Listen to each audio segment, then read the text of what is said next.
बैठ जाइए, और जोश वोश दिखा दिए, बैठ जाइए, बैठ जाइए। कुर्सी है तो बैठ जाइए, नहीं तो खड़ा होना तो साइड में खड़ा हो जाइए। आप लोग इस सांझ की बेला में अपना समय, कीमती समय निकाल कर यहाँ आए हैं, इसके लिए आपका धन्यवाद कर रहे हैं। मंच पर बैठे हुए हमारे जो जनसुराज, नीतीश कुमार का दारूबंदी नहीं है, तुम्हें दिख रहा है, अब ज्यादा जोश मत दिखाओ। सबको मालूम है कि दारूबंदी नहीं है, काहे डेमोन्स्ट्रेशन कर रहे हो?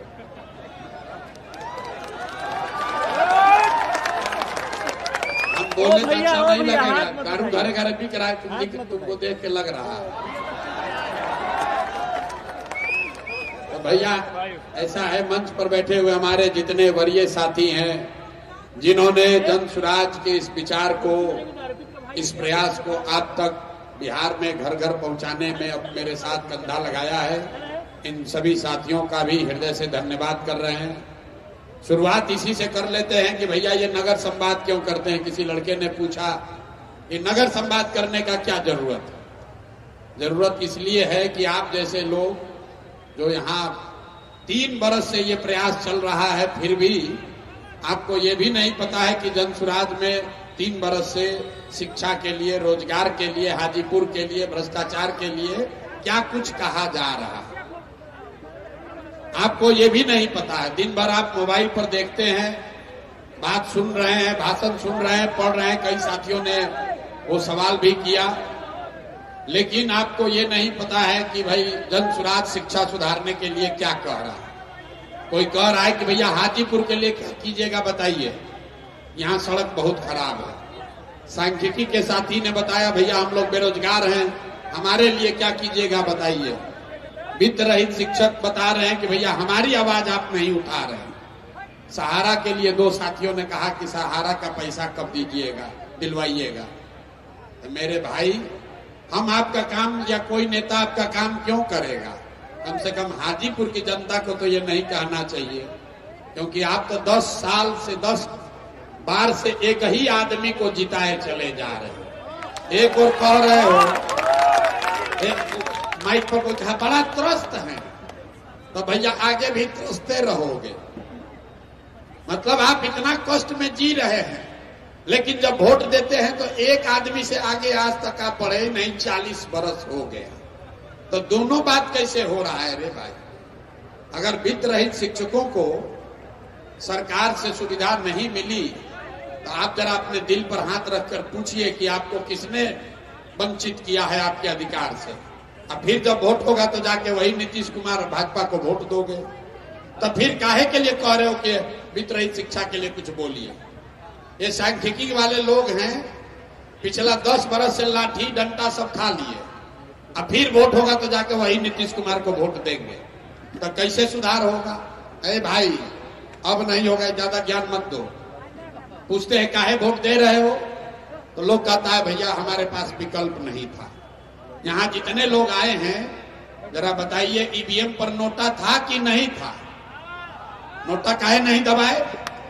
अगर नोटा दबाए होते तो लोग कहता है भैया वो तो वोट बर्बाद हो जाता। बिल्कुल नहीं होता।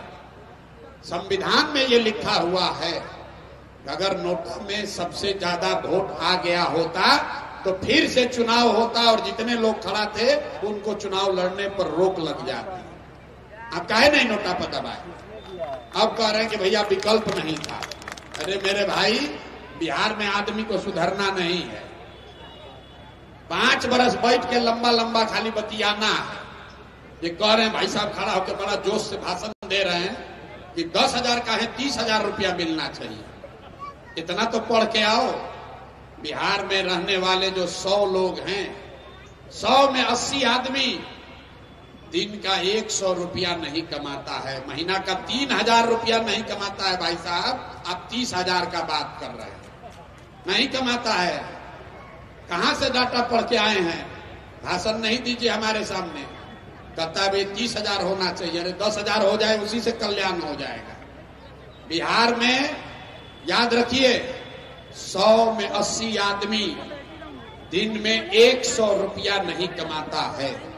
और जो 50 लाख लड़के नवयुवक बिहार से बाहर गए हैं नौकरी मजदूरी करने, वो उनकी औसत आमदनी 12,500 रुपया है और पेट काटने के बाद, खर्च के बाद वो औसतन घर में 6 से 8,000 रुपया भेज पाते हैं। इसलिए जन सुराज ने कहा कि आपको जब बिहार में ही 12,000 15,000 का रोजगार हो जाएगा, कम से कम आपको बाहर जाकर गाली नहीं सुनना पड़ेगा। और कैसे होगा उसका जवाब हम दे रहे हैं, अभी फिर से देंगे। तो ये भाषण खड़ा होकर मत कहिए, कह रहे हैं भ्रष्टाचार बहुत है। गांव गांव में हम चले तो जो सबसे पहले भ्रष्टाचार का हल्ला करता है, 3 बरिस पहले मुखिया का चुनाव था, तो 500-500 रुपया में मुखिया जी के कैंडिडेट को फोन करके वोट बेचे आ, मुर्गा भात खा के जात के नाम पर वोट दिए आ, 2-2 गो पाउच पर वोट का सौदा किए आ, तो आपका मुखिया विधायक चोर नहीं होगा तो ईमानदार होगा। हैं? मुखिया कोई खड़ा होता है तो हम लोग गाँव में कहता है, भैया फोन करता है, मुखिया जी अभी तो कुछ आयल नहीं थे बाहर है भाई। हैं? 500 रुपया लेके वोट दोगे आप तो नेता ईमानदार कैसे होगा? 1 करोड़ रुपया देके मुखिया खर्चा करेगा तो इंदिरा आवास में पैसा नहीं लेगा तो गेहूं बेच के लाएगा पैसा। अरे बिहार के आदमी को तो भैया चोरी भी नहीं करने आ रहा।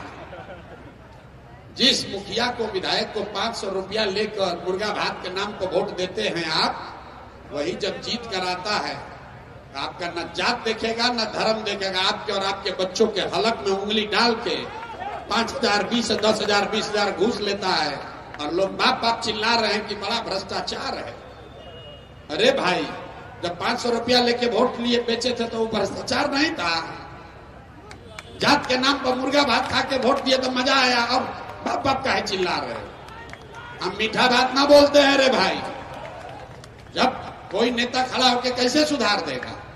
जब तक आप नहीं सुधरिएगा, नेता कैसे सुधार देगा भाई? बिहार में सब आदमी सोच रहा है कि हम लूट के घर भर लें, अब बाकी सब ईमानदार हो जाए। कभी हो सकता है? जब समाज एक चोर है तो नेता भी चोर है। उसको भी मालूम है काम करे न करे 500 रुपया देंगे, वोटवा दे देगा। नहीं होगा तो गांव में पाउच बांटेंगे, जात के नाम पर मुर्गा भात खाएगा, सब वोट दे देगा। तो गलती आप कीजिएगा भैया तो आपके बच्चों को भुगतना पड़ेगा। यही जन स्वराज में और दूसरे दल में फर्क है। कोई पीछे से कहा इन पर भरोसा क्यों करें? सुनिए बात, लोग हमसे सवाल करता है भैया जन स्वराज पर भरोसा क्यों करें? हम पहले कहते भैया हम पर भरोसा मत करो। अपने को जो बहुत चालाक समझता है वह कहता, देखा ना प्रशांत किशोर का नशा फाड़ देंगे, जाके पूछता है आके सभा में हमसे कि आप पर भरोसा क्यों करें? हम पहले कह रहे हैं मत करो, ये कोई सवाल है? अरे हमको आपको धोखा देना होगा तो हम कहेंगे क्यों आपको धोखा देंगे? इतना बुर्बक है भाई। जिसको आपको ठगना होगा वो कभी कहेगा कि हम आपको ठगने वाले हैं? तो पूछता है भैया बताइए आप धोखा नहीं ना दीजिएगा। अगर हमको धोखा देना है तो हम आपको कहेंगे कि हम आपको धोखा देंगे। लेकिन अब सवाल लोग पूछे हैं तो हम आपको इसका जवाब दे देते हैं कि भैया आपको जन स्वराज पर भरोसा करना चाहिए कि नहीं करना चाहिए। एक उदाहरण से समझ लीजिए। मान लीजिए आपको चीनी का रोग है, आप डॉक्टर के पास गए, डॉक्टर साहब ने कहा भैया ये रोग ऐसा है, इसका इलाज नहीं संभव है, 2 गो दवा सुबह शाम खाइए, संयम रत से रहिए, अब चीनी का रोग ठीक नहीं होगा, संयम से रहना पड़ेगा, चीनी चावल नहीं खाना होगा। अब आप घर पर आ गए, समझ लिए भैया चीनी का रोग है तो सुधरेगा नहीं। कोई दोस्त मित्र आपका आया, कहा पटना में इससे बढ़िया डॉक्टर है, चलिए वो ठीक कर सकते हैं। आप पटना जाइएगा, पटना में डॉक्टर साहब ये कहेंगे कि अब एक नई दवा आई है, 2 दवा नहीं खाना पड़ेगा, सुबह में खाइएगा, उसी से काम हो जाएगा, लेकिन रोग ठीक नहीं होगा। संयम तो करना ही पड़ेगा, टहलना पड़ेगा, योगा करना पड़ेगा। अब आप घर पर आ गए, 2-3 साल रहे, आपने ये अपने घर परिवार दोस्त मित्र को बता दिया भैया चीनी का रोग है तो ठीक होगा नहीं, मिठाई उठाई मत हमको खिलाओ। फिर अचानक से कोई आया, बोला भैया दिल्ली में एक नया डॉक्टर आए हैं, वो बता रहे हैं कि चीनी का रोग का इलाज है, आप रिजर्वेशन करा के फ्लाइट लेकर जाइएगा दिल्ली। डॉक्टर साहब ने पूछा भैया चीनी के रोग का हमको है, सब लोग कह रहा है इलाज नहीं है, कोई इसका इलाज है क्या? दिल्ली में डॉक्टर ने आपको बताया हाँ इलाज तो है, एक नई दवा आई है, एक नई दवा आई है, उसको खाने से चीनी का रोग खत्म हो सकता है। लेकिन अभी नई दवा आई है, ट्रायल है, 50% संभावना है ठीक हो भी सकता है, 50% संभावना है ठीक नहीं भी हो सकता है। अगर आप बहुत समझदार व्यक्ति हैं तो आप डॉक्टर से पूछिएगा, अच्छा इसको खाने से कोई नुकसान नहीं ना होगा।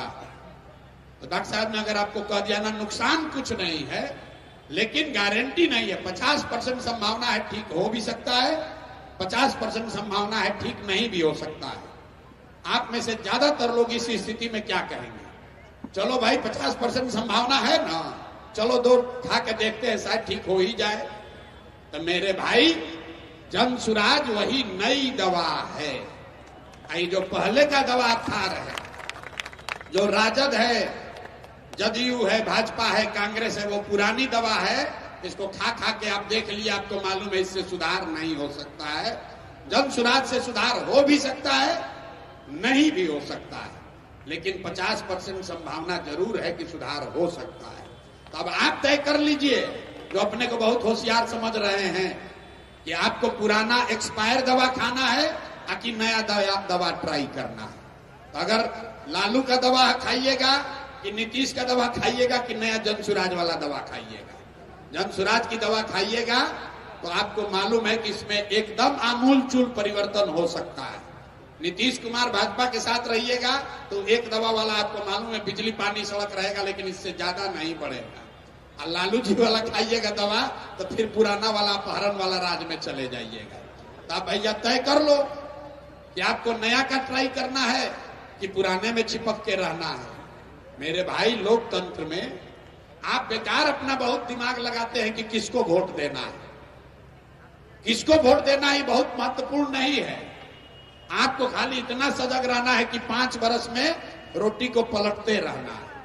जिसको भी वोट दीजिए उसको 5 वर्ष में पलटिए, काम करे तो भी न करे तो भी। उसका जब तक जनता का डर बना रहेगा, किसी भी सरकार में काम आपका होता रहेगा। न तो जनसुराज आए कि नीतीश आए कि मोदी आए कि लालू आए, कोई काम नहीं करेगा। अभी पीछे एक साथी खड़े हो कह रहे हैं कि आप जो भी बात उठा रहे हैं सरकार कर रही है। भाई हमारा तो न कोई एमएलए है ना एमपी है, हमसे सरकार क्यों डरेगी? सरकार हमसे नहीं डर रही है, सरकार इस बात से डर रही है कि जनता के सामने एक विकल्प आ गया है, बात नहीं सुनेंगे तो वोटवा उधर दे देगा। देखिए 20 वर्ष में जो पेंशन 400 से नहीं बढ़ा वो 1100 हो गया।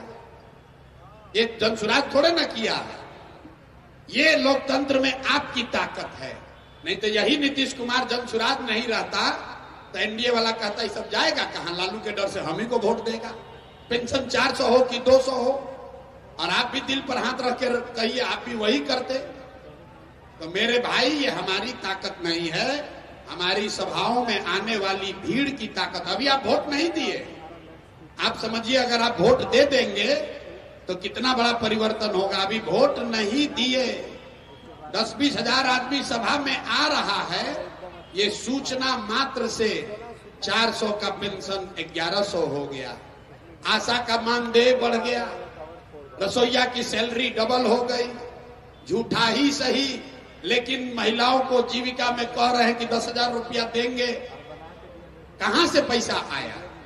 ये लोकतंत्र में लोग की ताकत है, यही जनसुराज कह रहा है। जिसको वोट देना है दो, लेकिन नेताओं में हारने का डर पैदा कीजिए।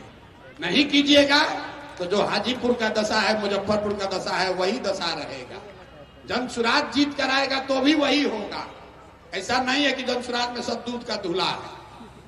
हम भी अगर जान जाएंगे कि हमको कोई हराएगा नहीं तो काहे काम करेगा। अगर विद्यार्थी जान जाए कि उसको 90% नंबर आना ही है तो काहे पढ़ेगा भाई, काहे पढ़ेगा? उसको 90% पहले ही से आना है। 2-3 आपने जो सवाल उठाए, एक लड़के ने जो फॉर्म की बात उठाई, ये ठीक बात है। 600 रुपया यहाँ यूपीएससी से ज्यादा फीस एग्जाम में बीपीएससी में ले रहा है। लाठी मरवा रहा है अलग, पेपर लीक हो रहा है अलग, सीट बिक रहा है वो अलग।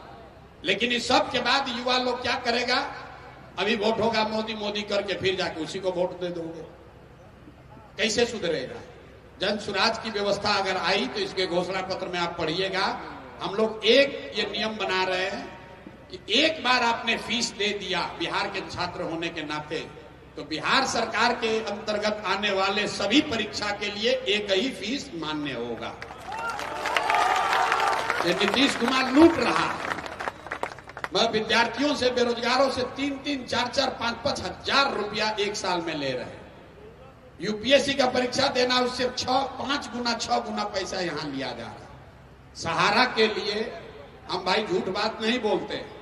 सहारा में जिसका पैसा फंस गया, अब वो पैसा पूरा वापस नहीं हो सकता है, क्योंकि आप 20-25 बरस केंद्र और राज्य सरकार की गलती और आपकी अपनी बेवकूफी की वजह से आपका पैसा फंस गया है। अमित शाह ने कहा कि पोर्टल बना देते हैं, सबका पैसा वापस कर देंगे लोकसभा से पहले, और सब लोग जाके कमल का वोट दबाया, इक्को को पैसा नहीं मिला।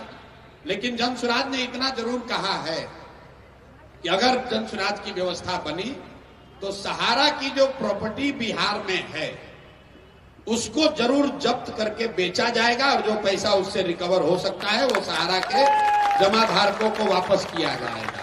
ये नहीं होगा कि बिहार के गरीब जनता का पैसा जमा करके और पैसा को अपने को दिवालिया घोषित कर दिया और बड़ा बड़ा जमीन कब्जा करके मॉल बनाकर उसका रेंट वसूल रहे हैं। इतना काम राज्य सरकार के हाथ में है, उसके आगे का काम राज्य सरकार के हाथ में नहीं है, वो केंद्र सरकार ही कर सकती है। वित्त रहित शिक्षक लोग, कुछ आपको मदद नहीं होनी चाहिए। काय होनी चाहिए मदद? आप लोग तो पढ़े लिखे लोग हैं, सबसे ज्यादा मोदी मोदी आप लोग करते हैं। हम आपको 20 बरस से सैलरी भी आपका वही लोग मना किया है। हम जितना बार चले, वित्त रहित शिक्षक लोग हमको कहता है कि भैया हम लोग का कितना साथी शिक्षक आत्महत्या कर लिया, बेटी का शादी नहीं हो रहा। अरे मेरे भाई आप जगो तो सही 25-30 बरस से। लेकिन जब शिक्षा की जो बड़ी बात हम लोग कर रहे हैं, अभी मैं बताऊंगा, उसमें वित्त रहित शिक्षकों के लिए बड़ी भूमिका होगी। अपने आप आपको सैलरी मांगना नहीं पड़ेगा। देखिए जितने भी शिक्षक हैं, आप ये समझिए, या दूसरे लोग भी हैं, बिहार में हर आदमी समझ रहा है कि जहां दूसरे बिहार डूबे डूबे हमारा किसी तरह काम हो जाए। हम रोज कहते हैं भैया जब जहाज डूबेगा तो उसमें बैठा हुआ हर व्यक्ति डूबेगा। ऐसा नहीं होगा कि बिहार गरीब हो जाए और शिक्षक का सैलरी 80,000 हो जाए। ये कैसे संभव है? बिहार में सारे लोग बेरोजगार हो जाए और सांख्यिकी के लोग बहाल हो जाए, ये नहीं हो सकता। अगर बिहार की व्यवस्था सुधरेगी तो उसमें शिक्षकों की स्थिति भी सुधरेगी, संविदा कर्मियों की स्थिति भी सुधरेगी और दूसरे लोगों की भी स्थिति सुधरेगी। अब स्थिति सुधारने के लिए हम लोग क्या कह रहे हैं? 6 बात जो जन सुराज की व्यवस्था बनते के साथ हो जाएगी, मतलब 1 महीना के अंदर। पहली बात हमने कहा, ये फर्जी शराबबंदी का कानून हटा दिया जाएगा। कुछ लोग कह रहे हैं भैया ये क्यों कीजिएगा? आप तक गांधी जी का फोटो लगाए हैं, जो गांधी को कुछ नहीं पढ़ा है वो कहता है कि गांधी जी ने कहा था शराबबंदी लागू करने के लिए। आपको बता दें कि बिहार में पहली बात कि शराबबंदी लागू है ही नहीं, ये आप हमसे ज्यादा जानते हैं। शराबबंदी के नाम पर शराब एक फर्जी कानून बना दिया गया है, जिसकी वजह से शराब की दुकान बंद है और होम डिलीवरी चालू है। और इस व्यवस्था में क्या हो रहा है? बिहार सरकार का, आपका, हमारा 15 से 20 हजार करोड़ रुपया हर साल का नुकसान हो रहा है। ये पैसा कहां जा रहा है? ये पैसा जा रहा है भ्रष्ट नेताओं के पास, शराब माफिया के पास, पुलिस वालों के पास, और जो गरीब आदमी है वो मर रहा है। जब से ये फर्जी शराबबंदी कानून आया 8.5 लाख लोगों पर केस हुआ है। 6.25 लाख लोगों केस में कोर्ट ने कॉग्निजेंस लिया और 1,23,000 से ज्यादा लोग आज भी जेल में बंद हैं। 1,23,000 में ज्यादातर लोग वो हैं जो समाज के सबसे गरीब लोग हैं, जिनको कोई पूछने वाला नहीं है। वो बेचारा जेल में शराबबंदी के कानून में बंद है, और जितना पैसा वाला शराब माफिया है वो सरकार में शराब बेचवा भी रहा है, पी भी रहा है, और उसको कोई पकड़ने वाला नहीं है। तो जन सुराज की व्यवस्था बनी तो शराबबंदी गया, ये फर्जी शराबबंदी का कानून गया। और आपने ये भी देखा होगा कि पहली बार बिहार के समाज में सूखा नशा जितनी तेजी से पिछले 4-5 साल में बढ़ा है, बिहार में इतना सूखा नशा कभी नहीं था।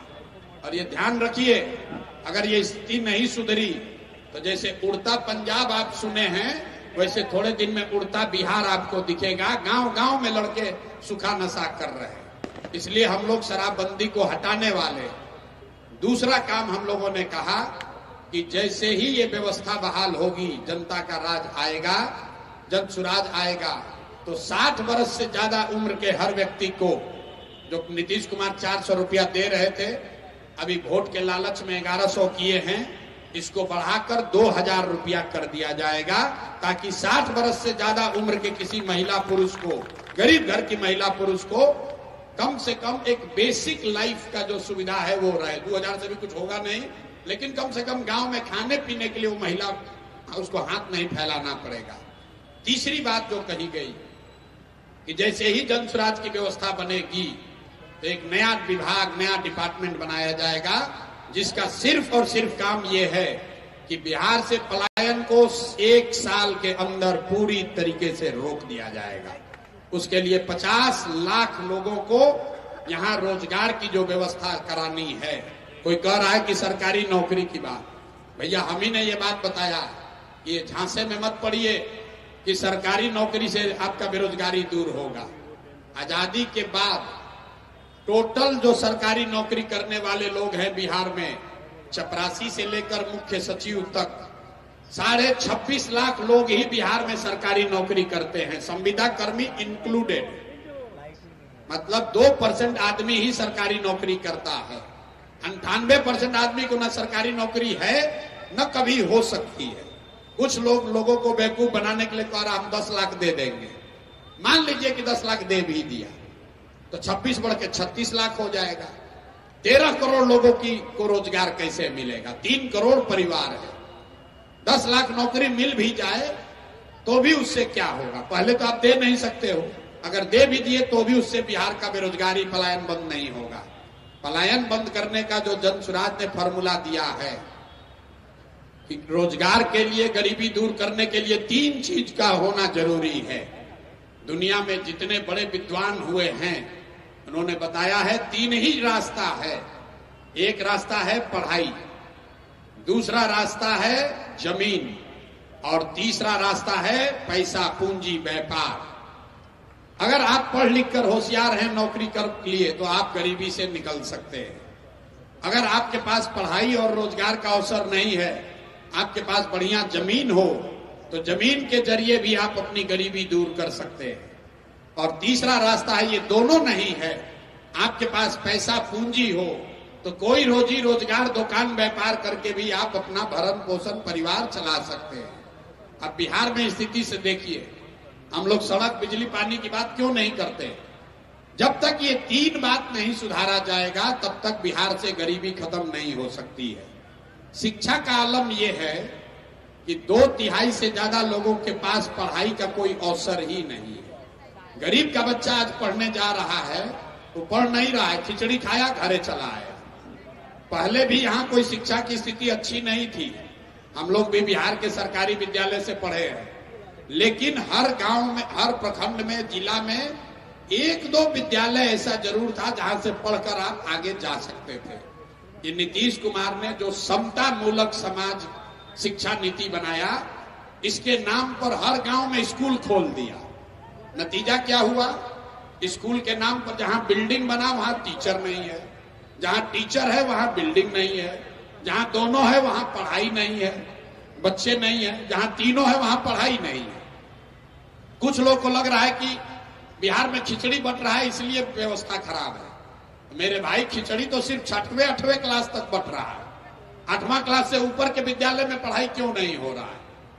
कुछ लोग ये भी कहते हैं कि भैया शिक्षकों की गुणवत्ता खराब है, नियोजित शिक्षकों ने बर्बाद कर दिया। तो अगर ऐसी बात होती तो आप बताइए पटना साइंस कॉलेज में क्यों नहीं पढ़ाई हो रहा है? वहां तो नियोजित शिक्षक नहीं है। मेरे भाई, शिक्षा की हालत इसलिए खराब है कि समाज और सरकार दोनों की नजर में शिक्षा की कोई प्राथमिकता है ही नहीं। ना लोग अपने बच्चों को पढ़ाना चाहते हैं, ना सरकार पढ़ाना चाहती है। लोग भी समझते हैं भाई पढ़ लिख के क्या होगा, नाम लिखाया है सरकारी स्कूल में सिर्फ कुछ लाभ पाने के लिए। कि वहां से पोशाक का पैसा मिल जाए, साइकिल का पैसा मिल जाए, खिचड़ी खाने को मिल जाए। विद्यालय में खिचड़ी नहीं मिलेगा तो गांव में हल्ला हो जाएगा कि हेडमास्टर साहब लूट रहे हैं।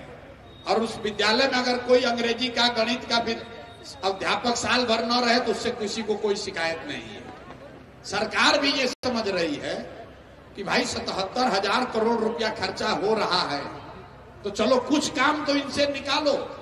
शिक्षकों को इतना पैसा दे रहे हैं, ये पढ़ा तो लोग रहे नहीं है, तो इनसे कुछ काम कराओ। तो सरकार क्या कहती है कि चलो भैया वोटर लिस्ट बनाओ, स्वच्छता मिशन का काम करो, जो भी गैर शैक्षणिक काम है उसमें शिक्षकों को लगाया जा रहा है। तो भाई ये सुधार तब होगा जब समाज और सरकार दोनों की प्राथमिकता में शिक्षा होगी। जनसुराज क्या कह रहा है इसके लिए? हम लोग ये कह रहे हैं कि जो यूरोपियन कंट्री में, स्कैंडिनेवियन कंट्री में, जहां दुनिया की सबसे अच्छी शिक्षा की व्यवस्था है, वहां पर लोगों ने ये पाया कि rather than taking school to the children, take children to the good school. मतलब हर गांव में स्कूल बनाने के बजाय उन जगहों पर स्कूल बनाइए जहां पर सारे बच्चों को बस के माध्यम से या दूसरे साधन से लाया जा सके। बिहार का अध्ययन कीजिएगा तो आप पाएंगे कि हर प्रखंड में अगर 5 अच्छे विद्यालय बना दिए जाएं, हर प्रखंड में, आप लोग भी रहते हैं अपने गांव देहात में, देख लीजिएगा, हर प्रखंड में अगर 5 सही जगह पर अच्छे विद्यालय बना दिए जाएं तो कोई ऐसा गांव नहीं है जहां से स्कूल बस के जरिए 20 मिनट के अंदर बच्चे उस स्कूल तक न पहुंच सके। तो जनसुराज ने पहला जो वादा किया है कि अगर जनसुराज की व्यवस्था बनी तो हर प्रखंड में प्रति वर्ष एक नेतरहाट के स्तर का विश्व स्तरीय विद्यालय बनाया जाएगा। नेतरहाट के स्तर का क्यों? ये आपके रेफरेंस के लिए है। नेतरहाट सरकारी विद्यालय था।